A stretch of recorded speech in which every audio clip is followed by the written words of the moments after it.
নমস্কার, আপনাদেরকে সকলকে আমাদের এক্সাম প্রিপারেশন বাংলা ইউটিউব চ্যানেলে স্বাগত জানাই। আমরা অলরেডি একটি ব্যাচ স্টার্ট করেছি, যেটা 0 টু হিরো গ্রুপ ডি এর জন্যই, নাকি আমরা অলরেডি অনেকগুলো ক্লাস করে ফেলেছি। আপনারা অবশ্যই প্লেলিস্টে যাই দেখে নিন। তো আজকে গ্রুপ ডির আরেকটি আপনার সিলেবাসে আছে যে চ্যাপ্টার, সেটা হচ্ছে পার্সেন্টেজ। পার্সেন্টেজের বাংলা অর্থ হচ্ছে শতকরা। পার্সেন্টেজের ডেফিনেশন কি দেখুন, এখানে লেখা আছে, a percentage is defined as a number or ratio express as a fraction of 100। মানে 100-র মধ্যে কত আছে সেটাই হচ্ছে আমাদের পার্সেন্টেজ। ধরো কেউ যদি বলে আমি 10% ছাড় দেবো, মানে আপনার কি ধরুন তো আর্টিকেলটায় 100 টাকার আর্টিকেলটা আপনাকে দিচ্ছেন 90 টাকা, এইটা হচ্ছে এর ছাড়। কেউ যদি বলে আমি 80% নাম্বার পাইছি, তার মানে হচ্ছে যে 100-র এক্সামে সে পেয়েছে 80। তাহলে পার্সেন্টেজকে হাঁটাবার জন্য, মানে যে কোনো ধরুন এ পার্সেন্টেজ যদি হয়, এই পার্সেন্টেজটাকে হাঁটাবার জন্য আমাকে সবসময় 100 দিয়ে ভাগ করতে হবে, নাকি? এটা ফ্র্যাকশন আনার জন্য। ফ্র্যাকশন মানে হচ্ছে ভগ্নাংশ। হ্যাঁ, ফ্র্যাকশন মানে ভগ্নাংশ আনার জন্য। এবার ধরুন আপনার আছে 3/4, এই ভগ্নাংশ আছে, বলুন তো কত পার্সেন্টেজ পাইছে। তাহলে আপনি এটাকে যখনই পার্সেন্টেজে করবেন তখন হচ্ছে আপনাকে 100 দিয়ে গুণ করতে হবে। তাহলে আপনার পার্সেন্টেজ হয়ে গেল 75%। তাহলে পার্সেন্টেজে করার জন্য 100 দিয়ে গুণ, আর পার্সেন্টেজকে আপনার ফ্র্যাকশনে করার জন্য 100 দিয়ে ভাগ। হ্যাঁ, এইটুকুই জিনিস, আর বিশেষ কিছু মনে রাখার প্রয়োজন নেই। আর যদি কোনো সূত্র লাগে যেটা শর্টকাট করার জন্য এক্সামে, সেটা অবশ্যই জানাবো। তাহলে এই হচ্ছে 80%, 80-র 100। আমি এগুলো বললাম, নাম্বারে বলুন, দোকানে বলুন, পাই চার্টে বলুন, আর ট্যাক্সে বলুন, যা কিছুতেই হোক আপনার পার্সেন্টেজ মানেই 100-র মধ্যে কত। তাহলে আসুন তাহলে আমাদের আজকের এক্সারসাইজগুলো করে নিই, নাকি, যে কী বটে কি না বটে। তাহলে প্রথমের যে অঙ্কটা আছে আমাদের, সেটা আছে 15% বৃদ্ধি এর ফলে একটি সংখ্যার বৃদ্ধি হয় 60, প্রকৃতি সংখ্যাটা কত। দেখো 15% বৃদ্ধি পাইছে, নাকি? তাহলে তোমার 1500% বৃদ্ধি হয়েছে কত, 60 হয়েছে। তাহলে 100% কত হবে, 60/15 ইন্টু 100। তাহলে 4 সমান 400 হবে। তাহলে কি বলছি, প্রকৃতির সংখ্যাটি হচ্ছে আমাদের 400। কারণ এখানে বলেছি যে 15% বৃদ্ধির ফলে বৃদ্ধি হয়েছে 60, প্রকৃতির সংখ্যাটা কত। তাহলে আমাদের সঠিক অ্যান্সার 400। তারপরটা কি আছে, 12% বৃদ্ধির ফলে একটি বইয়ের দাম 19.2 টাকা বৃদ্ধি পায়, বইটির বর্ধিত মূল্য কত টাকা। সেম জিনিস, 12% বৃদ্ধির ফলে দাম বৃদ্ধি পেয়েছে 19.2, ঠিক কি না? তাহলে 100% সমান কী হবে, 19.2 ডিভাইড বাই 12 ইন্টু 100। 12 দিয়ে যদি কাটেন তাহলে কী হচ্ছে, 12 × 12, 7, 5 বারাং 60, 6 বারাং 72, একটার আগে দশমিক, একটার আগে দশমিক। তাহলে এটার সাথে ইন্টু হলে কত হয়, 1.6 ইন্টু 100 সমান 160, 160 টাকা। তাহলে বইটির বর্ধিত মূল্য কত হবে, 160 আর প্লাস 19.2, 160 প্লাস 19.2 সমান কত হচ্ছে, আমাদের হচ্ছে 2 থাকছে, আর এটা একমাত্র এটাতেই আছে সিএরটা। তারপর কি আছে, 3-এরটা, একটি বইয়ের দাম 180 টাকা থেকে বেড়ে 216 টাকা হলে বইটির দামের বৃদ্ধির হার কত। কত থেকে বাড়িয়েছে, 180 থেকে 216। তাহলে আমাদের বৃদ্ধি কত হয়েছে, এটা থেকে বিয়োগ করলে 6, 8 কতকে 11, 9, 10, 11, 3, 11, 1, 1, 2, 36 টাকা বৃদ্ধি পাইছে। কতই পাইছে, 180-তে। আমাদেরকে কত বের করতে হবে, পার্সেন্টেজ বের করতে হলে, যেটা আমি অলরেডি আপনাদেরকে বলেছি, 100 দিয়ে গুণ করতে হবে। 0 0 কাটা গেল, 18 দুগুণে 36 সমান কত, 2 × 20 = 20%। এ হচ্ছে আপনার অ্যান্সার। চারেরটা কি আছে, তোমার আছে দুটি সংখ্যা তৃতীয় একটি সংখ্যার থেকে 20% আর 25% কম, তাহলে প্রথম সংখ্যা থেকে দ্বিতীয় সংখ্যাটি কত কম। তো করো এ বি সি, তিনটা সংখ্যা, পার্সেন্টেজ যখন আছে তাহলে সিকে 100% দাও, 100। এ 20 কম মানে হচ্ছে 100 থেকে 20 বিয়োগ করলে 80। সি 25% কম, 100 থেকে 25 বিয়োগ করলে 75। তাহলে কি বলছে, প্রথম সংখ্যা থেকে দ্বিতীয় সংখ্যাটি কত কম। তাহলে করো প্রথম সংখ্যা মাইনাস দ্বিতীয় সংখ্যা ডিভাইড বাই প্রথম সংখ্যা ইন্টু 100। দেখো যে সংখ্যাটা থেকে বলবে সেই সংখ্যাটাকে আমার নিচে দিতে হবে। আর যদি বলতো দ্বিতীয় সংখ্যা থেকে প্রথম সংখ্যাটি কত বেশি, তাহলে দ্বিতীয় সংখ্যাটি ধরো 75 নিচে আসতো, প্লাস হতো 5 হতো, যেটা 5/80 ইন্টু 100। 0 0 কাটবে, 4 দুগুণে 8, 5 দুগুণে 10, সমান হচ্ছে কত 25/4%। 25/4% আছে কি নাই, তো কোথাও ভুল করলাম। 5% তো হবে না, 10% হবে কি, 8 হলে 10% হতো না, এটা হবে না, এটা হবে না। 82%, এটা তো হবেই না, এটা হবে না। যাই হোক, অঙ্কটা আর অপশানে ভুল আছে, বুঝলে, এটা হবে না, এই 25.4%ই হবে। তারপর এটা কি আছে, পাঁচেরটা, বাস ও ট্রেনের ট্যাক্সি ভাড়া থেকে যথাক্রমে 50% ও 40% কম। ট্রেন ভাড়া বাস ভাড়া শতকরা কত। কি বলছে, বাস অ্যান্ড ট্রেন, ও আবার ট্যাক্সিও আছে, টিএক্সডি ট্যাক্সি। বাস ট্রেন ভাড়া ট্যাক্সি ভাড়া থেকে যথাক্রমে 50% কম, তাহলে ট্যাক্সি ভাড়া 100 করো। বাস ভাড়া যদি 50% কম হয় তাহলে হবে 50, 100 থেকে 50 বিয়োগ দিলে। আর 40% কম মানে 60। তাহলে ট্রেন ভাড়া বাস ভাড়া শতকরা কত। ট্রেন ভাড়াটা হচ্ছে বাস ভাড়া শতকরা কত। তো করো 60 থেকে যদি 50 বিয়োগ দাও তাহলে কত হবে, 10 হবে নাকি, ডিভাইড বাই বাস ভাড়া বলেছি মানে 50, 100 করলে কত হবে, 10/50 ইন্টু 100। ট্রেন ভাড়া বাস ভাড়ার শতকরা কত, কত 50 দিয়ে 2, 20% নাকি। তাহলে 20% যদি হয় তাহলে তোমার, এটা যদি 100 হয় তাহলে এটা হবে 120, 100 প্লাস 20। কারণ কি আমাদের 50-তে করেছি, 50-তে আমাদের কত বেশি এক্সট্রা 50 টাকা, আর তাহলে 100 হবে 20 টাকা বেশি। তাহলে বাস ভাড়া যদি 100 হয় তাহলে ট্রেন ভাড়া কত হবে, 100 প্লাস 120 সমান 120। আশা করি বুঝতে পারছো, কোনো অসুবিধা নেই, ঠিক আছে। এবার 6টা কী আছে, 75-এর সঙ্গে কোন সংখ্যার 75% যোগ করলে উত্তরে সেই সংখ্যাটি হয়। তো 75 প্লাস কোনো সংখ্যার 75%, আমি তোমার এ নিয়ে নিলাম, 75 দাও বাই 100 সমান হচ্ছে তোমার এ। 3 4, তাহলে আমাদের হবে তোমার 75 into 4 plus 3a divide by 4 সমান এ।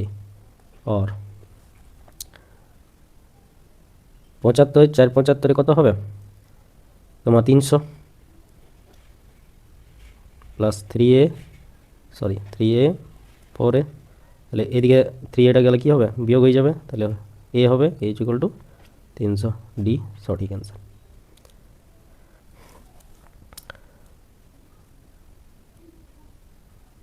ছয়েরটা হয়েছে, এবার 7-এরটা কী আছে, এক্সের 20%, ওয়াইয়ের 30% হলে এক্স ওয়াইয়ের কত শতাংশ। করো এক্সের 20% ইজ ইকুয়াল টু ওয়াইয়ের 30%, তাহলে 2x সমান 3y, তাহলে এক্স বাই ওয়াই সমান হবে তোমার 3/2, আর x is equal to y সমান 3:2 নাকি। তাহলে ওয়াই সমান এক্সের কত পার্সেন্টেজ, কত আছে এক্সের তোমার 2/3 নাকি, এক্সের বলেছে, তাহলে আমাদেরকে তোমার 3টা নিচে নিতে হবে, উপরে 2 ইন্টু 100, দেখো কী হবে, সমান 200/3, বি অ্যান্সার। বুঝছো? আরেকটা নিচে আছে, এবারে সাজানোটা ঠিকঠাক হয়নি। যাই হোক, একটি ব্যক্তি, আটটা কি আছে, একটি ব্যক্তি আয়ের 10% সঞ্চয় করেন এবং আয় 10% কমলো, যদি সঞ্চয়ের পরিমাণ একই থাকে তাহলে শতকরা কত খরচ কমবে। মানে ধরুন 100 টাকা আয় করছে, তাতে সঞ্চয় করছে 10 টাকা, খরচ করছে 90 টাকা। এখন 10% কমেছে, মানে 90 টাকায় সঞ্চয়, মানে 90 টাকা আয় করছে, তাতে কি হয়েছে, তোমার কমলো, সঞ্চয়ের পরিমাণ একই থাকবে, মানে সঞ্চয় 10 টাকায় করবো, তাহলে ওকে খরচ কত করতে হবে, 80 টাকা। তাহলে খরচে কত কমছে, 90 থেকে 80, মানে 10 টাকা কততে কমাইছে, 90, 90 কমাইছে গুণিত 100 সমান 0 0 গেল, তাহলে 100/100, এই 100/9 আছে অলরেডি, আর আমাদের খুঁজতে যাওয়ার কোনো প্রয়োজন নেই। তারপর একটা কী আছে, কেরোসিনের তেলের মূল্য পরপর দুবার 20%, 30% বৃদ্ধি হলে মোটের উপর শতকরা বৃদ্ধি কত। দেখো, এটা যদি পরপর বৃদ্ধি হয় তাহলে তোমরা এরকমভাবেও করতে পারো, 20 × 30/100 × 100, কারণ পার্সেন্টেজগুলো হারাতে গেলে আমাদেরকে করতেই হবে নাকি।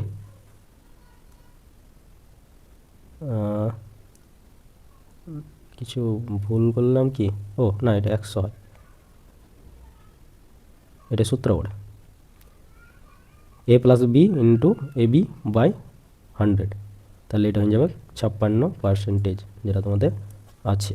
এবার যদি তোমরা 100 ধরে করতে চাও, তা হবে, ধরো 100 টাকায় 20% বৃদ্ধি, মানে কি 120 টাকা হলো নাকি, তাহলে 120 টাকার পর মানে তোমার আবার 100 টাকারটা হচ্ছে তোমার 130 টাকা, তাহলে 120 টাকারটা কত হবে, 130/100 × 120,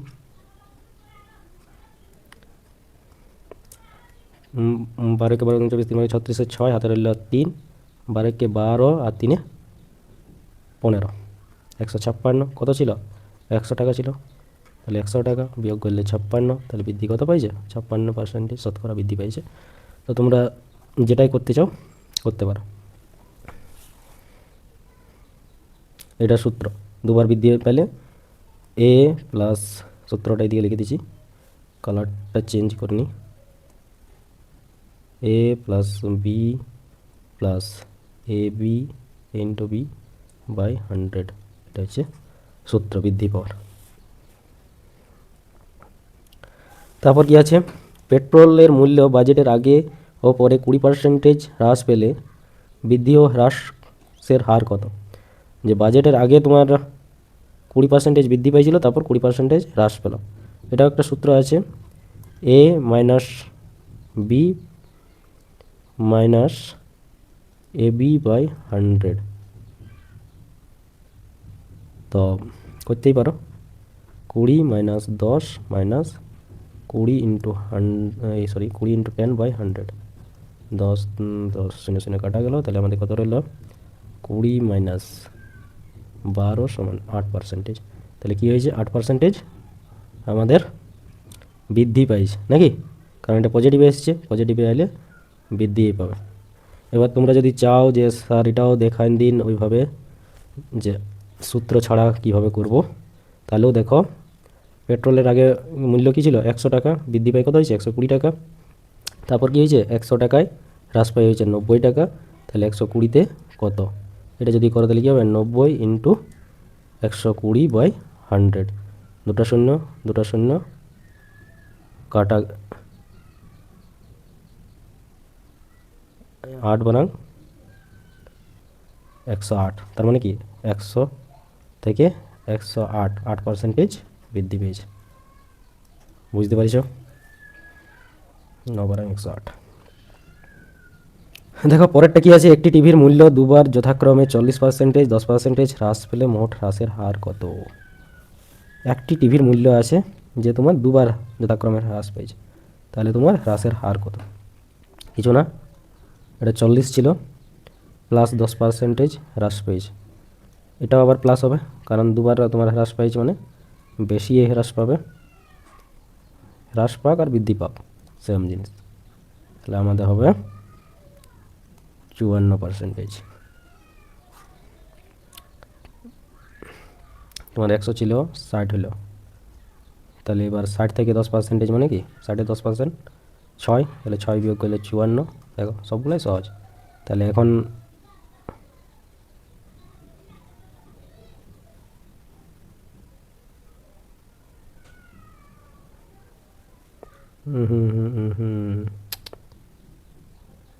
মোট হ্রাসের হার কত? এটা কি আমি ভুল করেছি কিছু? 54%ই হবে। তাহলে মোট হ্রাস হয়েছে তোমার 100 ছিল 54 হয়েছে, মানে 100 ছিল 54 হয়েছে, তাহলে এটা হয়ে যাবে 46%। সরি, মোট হ্রাসের পার্সেন্টেজটা হবে 46, আর এখন যেটা দাঁড়াচ্ছে সেটা আছে 54। ঠিক আছে, 12টা পরীক্ষায় 5 নম্বর 36, একজন ছাত্র 190 পেয়ে 35 নম্বরের জন্য ফেল করলো, পরীক্ষায় মোট নম্বর কত? দেখো এর ক্ষেত্রে বিশেষ কিছু না, একটু দিমাগ খাটে দেয়। 36% সমান কত? 190 প্লাস 35 নাকি, কারণ 35 নম্বরের জন্য ফেল করেছে, প্লাস 190 পাইছে, তাহলে টোটাল কত হচ্ছে 5 আর তোমার 2 আর 2, 225। এবার দেখো 36% সমান 225, তাহলে মোট নম্বর মানে কি 100% সমান কত? এটাই তো তোমার, তাহলে কী হবে 225/36 ইন্টু 100 করো, 36, 9 রাখো, 4 25 100, 9 দিয়ে কাটলে হয় 9 দুগুণে 18, 19 20 21 22, 5 9 45 নাকি, 9 25 225, আর 25 25 কত হয় গুণ করলে 25 ইন্টু 25 সমান হয় 625।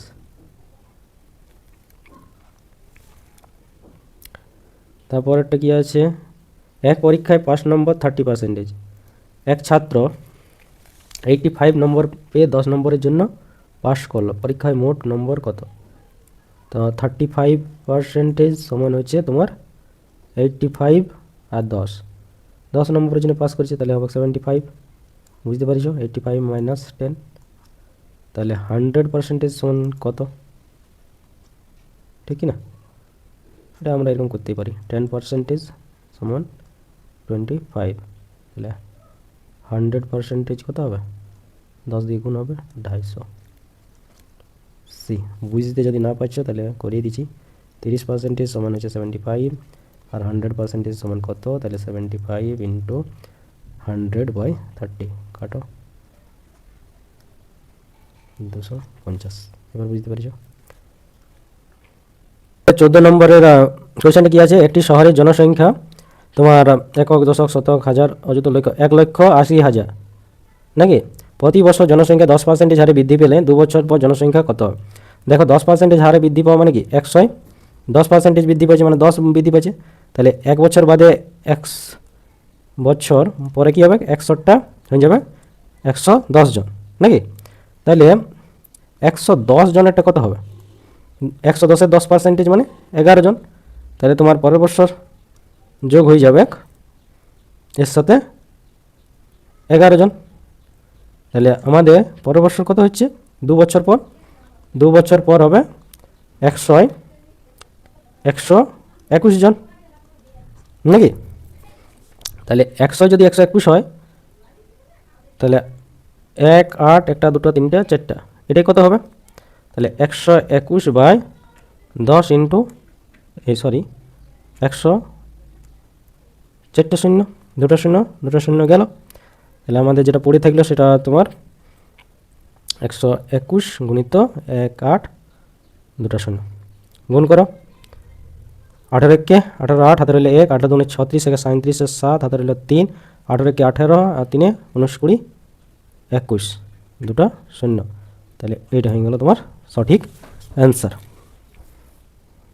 দেখো আমরা এভাবেও গুণ করতে পারতাম, 18 আর একে গুণ করলে মানে 8 আর একে গুণ করলে 1 হয় 8 হয়, কিন্তু সবগুলো লাস্টে 8 আছে, তার জন্যই আমাদেরকে সবগুলো কিন্তু গুণ করতেই হবে। তারপরে একটা কী আছে 15টা, একটি শহরের বর্তমান জনসংখ্যা 7,986, প্রতি বছর 10% হারে বৃদ্ধি পেলে 3 বছর আগে জনসংখ্যা কত ছিল, নাকি এটা 3এই হবে, ও হয়ে গেছে। দেখি এর মধ্যে অপশান আসছে কিনা। বর্তমান জনসংখ্যা এত, তোমার 10% হারে বৃদ্ধি পেয়েছে, তাহলে ধরো আমরা ব্যাকেই যদি করি 100-র 10% বৃদ্ধি পেলে 110, তার 10% বৃদ্ধি পেলে 121, নাকি তোমার অলরেডি আমরা করে দিয়েছি। তাহলে 121-এর 10% বৃদ্ধি পেলে কত হবে, এটা হবে মানে তোমার 121 121 প্লাস 10, 21.1, তাহলে 1 3 3 1 133, 1 3 3 1 133.1 100, নাকি তাহলে এখন আছে 7 9 8 6, কত হবে, তাহলে হয়ে যাবে 100 গুণিত 7 9 8 6 বাই 1 3 3 1, কিছুতে কাটছি কি 10 গুণ করো, এটা চলে গেল, 6 দিয়ে গুণ করলে 6 কে 6 3 6 18 3 6 18 19, 6 কে 6 কে 7, পুরোপুরি 6 দিয়ে যাচ্ছে। তাহলে আমাদের কি হবে 6 4টা 3টা শূন্য, ডি মানে 100 গুণিত 6 গুণিত 10 সমান 6 3টা শূন্য, ডি সঠিক অ্যান্সার। বুঝতে পারছো, এক্সেস ধরার কোনো প্রয়োজন নেই। কি আছে 16টা, একটি গ্রন্থাগারে বইয়ের 40% ইংরেজি, বাকি বইয়ের 40% হিন্দি, বাকি বই উড়িয়া। যদি হিন্দি বইয়ের সংখ্যা 4800 হয় তবে মোট বইয়ের সংখ্যা কত? না না না না না, মানে জিনিসটা হচ্ছে মোট টোটাল আর বাদ বাকি বই, বুক, টোটাল বুক টিভি আর বাদ বাকি তোমার ল্যাঙ্গুয়েজ। ধরো 100টা 40% ইংরেজি, 40টা ইংলিশ, তাহলে বাদ বাকি পড়ে কত রয়েছে 60টা, 60-এর 40% হিন্দি,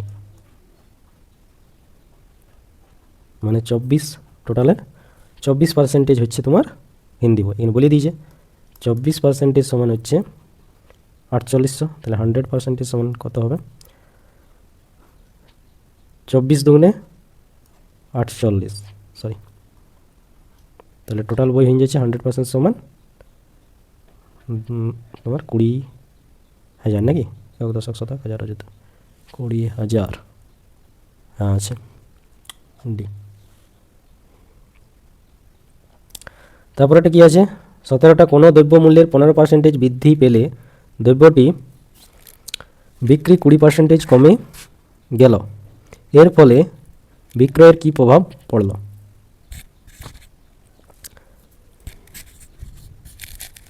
দেখো কোনো দ্রব্যের 15% বৃদ্ধি পেলে দ্রব্যটির বিক্রয় 20% কমে গেছে, তাহলে এটা করতে হবে সিপি এসপি করবে কি 15%, নাহলে এটা এইভাবেও করা যায়, হ্যাঁ তাই করো। 115 বৃদ্ধি পাইছে, আগে বিক্রয় ছিল 20, সরি বিক্রয় ছিল 100 আর কমে যাই কি হয়েছে 80 হয়েছে, ঠিক কি না? এলে তোমরা উপর নিচে কাটাকাটিও করতে পারো, নাহলে এরকম তিরছা গুণও করতে পারো। তাহলে গুণে যদি করি তাহলে আমাদের হবে এইটা সমান হবে 1 5 1 গুণিত 8 শূন্য, একটা শূন্য গেল, 4 দুগুণে 8, 4 25 250, আর কিছু করার দরকার নেই না, 5 দিয়ে যদি কাটি দিই 5 5 25 50 দিয়ে, তোমাদের কাটলে সুবিধা হবে, কাটো 5 5 25, 5 10 0, 5 দুগুণে 10, 3 5 15, তাহলে কত হচ্ছে 50-এর জিনিস আমরা পাচ্ছি 23 দুগুণে 46, তাহলে 100 জিনিস কতই পাবো, এটা ডবল করো, এর ডবল হবে তোমার 92, তাহলে কত হলো, 61টা আমার 92 হয়েছে, তাহলে 8 কমেছে 8%, তাহলে আমাদের 8% ক্ষতি হবে।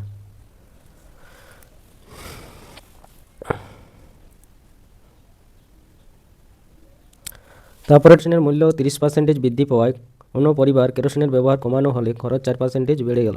ওই পরিবারের কেরোসিনের ব্যবহার কী হারে কমানো হয়েছিল? তো করো, প্রথমে ছিল তোমার 100%, বাড়িছে 130 হলো। এবার খরচটা তোমার কত রাখছে, 4ই রাখছে, মানে 104 খরচ হচ্ছে, আগে খরচ 100 ছিল, তাহলে 4 তোমার খরচ হয়েছে, তাহলে বাড়িছে কত, এটার থেকে বিয়োগ করো, সেটাই কমাইছে। তাহলে তোমার 130 থেকে 104 বিয়োগ করলে হয় 26, হ্যাঁ 26% নাকি। আর কততে কমাইছে, কমাইছে তোমার 130 করো, গুণিত 100 সমান পার্সেন্টেজ, 0 0 কাটা গেল, 13 দুগুণে 26 সমান 20% কমানো হয়েছিল। বুঝতে পারলে? প্রথমে কী ছিল, কেরোসিনের দাম 100 টাকা ছিল, বাড়ি হলো 130 টাকা। এটা খরচ, খরচও আমার 100 টাকায় ছিল, বাড়িয়ে হয়েছে 104 টাকা। তাহলে আমাকে কেরোসিনের তেলটা কমাইতে হয়েছে খরচটা, তাহলে আমরা কত কমেছি, এখান থেকে এটা মানে -26 টাকা খরচ কমেছি, কত 130-এ, তাহলে 26/130 পার্সেন্টেজে করতে গেলে আমাকে 100 দিয়ে গুণ করতে হবে, 0 0 কাটা গেল, তার 26 20 ইজি। তারপরেরটা আছে 19টা। একটি শহরের লোকসংখ্যা পরপর 3 বছরে যথাক্রমে 2%, 4%, 6% কমে গেল। প্রাথমিক লোকসংখ্যা এত হলে 3 বছর পর লোকসংখ্যা কত হবে? এটাও একটা তোমার সূত্র আছে, আমি তো বলেছি অঙ্ক করতে করতে সূত্র বলবো। পি ইন্টু, কমছে, কমলে তোমার মাইনাস করবে, আর বাড়লে প্লাস করবে। 3 বার কমেছে মানে 3 বার, 1 - 4/100, মানে এটার সাথে তোমার সিম্পল ইন্টারেস্টেরও ভালো একটা লিঙ্ক। তাহলে এখানে পি মানে পপুলেশন, তোমার এই যে পপুলেশনটা এটা হচ্ছে তোমার করো 1 2 5 3টা শূন্য গুণিত, এটা যদি কাটো কত হবে, 50 হবে। তাহলে 50 থেকে তুমি বিয়োগ যদি করো 1, তাহলে এটা হয়ে যাবে 49/50 নাকি, তোমার নিচে চলে এসছে 50। এটাও যদি কাটো 4 25 100 নাকি, 25 থেকে 1 বিয়োগ করলে হয় তোমার 24, 24/25। এটাও যদি কাটো 3 50, তাহলে 50 থেকে 47/50 হবে তো। কাটো 0 0 0 0 কাটা গেল, 25 5 25 125 50 10 নাকি, 5 দিয়ে কাটো, 5 দুগুণে 10, তাহলে পরে কী থাকলো, 2 গুণিত 49 গুণিত 24 গুণিত 47। তাহলে আমাদেরকে একবার অপশানগুলো দেখতে হবে, কারণ এত বড় গুণ, ওরে বাবা 3টা 44 আছে যে, নাহলে 4 7 28 9 2, এগুলো যদি পুরা গুণ করো তাহলে তোমাদের এইটা আসবে, বুঝেছ? এবার 20টা কি আছে, নীলম তার বেতনের 20% ভাড়া দেওয়ার পর বাকি 70% সংসার খরচ করেন। তার সঞ্চয় 3600 টাকা হলে বেতন কত টাকা? 20% ভাড়া মানে তোমার 20% যদি আমি ভাড়া দিই, তাহলে কী হবে, সঞ্চয় সেভিং করো, সেভিং হবে 80 টাকা, মানে বাকি রইল, সরি সেভিং না, 20 টাকা দিলে তোমার বাকি কত থাকছে, 80 টাকা থাকছে, 80% থাকছে। আর বাকি টাকা 70%, মানে 80 আবার 70%, মানে 70/100 কাটো, 7 8 56 নাকি, তাহলে 56 আর তোমার 20 অলরেডি আমরা দিয়ে দিয়েছি, তাহলে 20 দিয়েছি, তাহলে এখন কত বাকি রয়েছে তোমার 6 7 76% খরচ করে দিয়েছে, তাহলে আমাদের বাকি থাকছে 24% নাকি। তাহলে 24% সমান যদি 3600 টাকা হয়, তাহলে 100% সমান কত, তাহলে 3 6 0 0/24 × 100, 4 ছক 24, 6 ছক 36, 600, 4 25 100, তাহলে এটা কী পড়ে দেখছে, 600 গুণিত 25, তাহলে হচ্ছে 6 25 150, দুটো শূন্য, তো আছে কি দেখো, এ আছে। এখানে ইন্ট হচ্ছে আজকে। ওকে, টাটা, বাই বাই। তোমরা লাইক করো ভিডিওটাকে আর চ্যানেলটাকে সাবস্ক্রাইব করে রাখো, পরের ভিডিও শীঘ্রই আসছে।